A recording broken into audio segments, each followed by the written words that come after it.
So I get a lot of questions on how I organize the unique curriculum in my classroom. So the first thing I do is I read over the curriculum for the month and get the big idea out.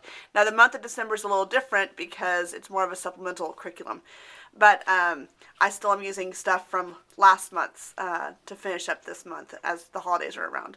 But so here's my big idea page that I have posted for my administrators or anybody else to walk in and see, and it has our big idea with the picture symbol. I always try to pair it so that way my kids know what we're talking about too. And then I've gone down and I have math, language arts, reading, science, and health and safety because I do have 5 different grade levels, so I have to modify and adapt, but also bump up the instruction for all my kiddos. So you can kind of see, only because it's kind of blurry, but this top part, they're not bolded. And so those are my level 1 kiddos. So I'm have them begin to count nickels. My level 2 and 3 kiddos are the bolded ones. Excuse me. That talks about, like this one is add 2-digit numbers with regrouping, simple subtraction problems, tell time to the half hour, just depending on what the kiddo's IEP is. So, I print off my unique curriculum, and this is my unique bucket, and each folder or each tab is a different lesson for that month. And what I do is I print it off as soon as it comes out, and I start laminating, cutting, and copying. Well, I don't always have to do that. I have 2 amazing ladies that work in my classroom, and they, Miss Lopez and Miss Lucy, take very, very, very good care of me. But each one is labeled with a number for lesson 10, lesson 11, lesson 12 up here at the top. But then inside each one is usually a file folder. I'm all about the file folders and laminating because then I can store these and we can use them later. And you have to do what's going to be best for you. But like this one is, I have it labeled Unit 3, Lesson 9, so that way I can go back and find it. But if on the inside though, it has all of the papers that go with it.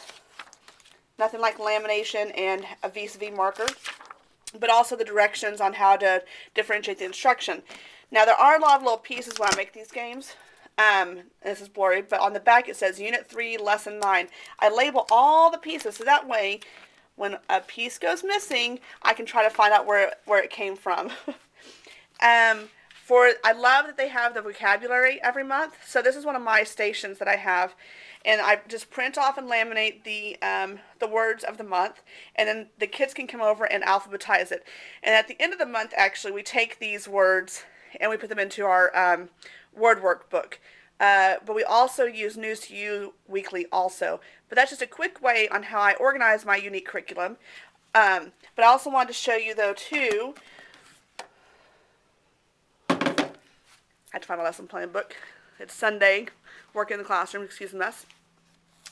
This is my lesson plan page, and on it, it actually has what we're going to do as a whole group, what we're going to do as a small group with whatever I'm working with the kids, what my paraprofessionals is going to do as a whole group, a small group, what my other paraprofessionals is going to do as a small group, and what we're doing for science and social studies. And this has been so fabulous for me to do this year. It's been very easy to keep up with.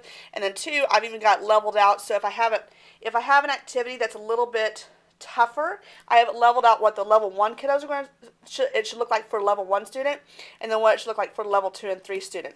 So I always have this paraprofessional working on language activities, and this one working on math. And so it might just say in the lesson plans, unique lesson number 26. And so they know to go to my file folder, find 26, and do the activity in there that's already leveled out. So, just a quick video of how I do unique. Please email me if you have questions. And don't forget to check out my blog with more pictures. Have a great Sunday.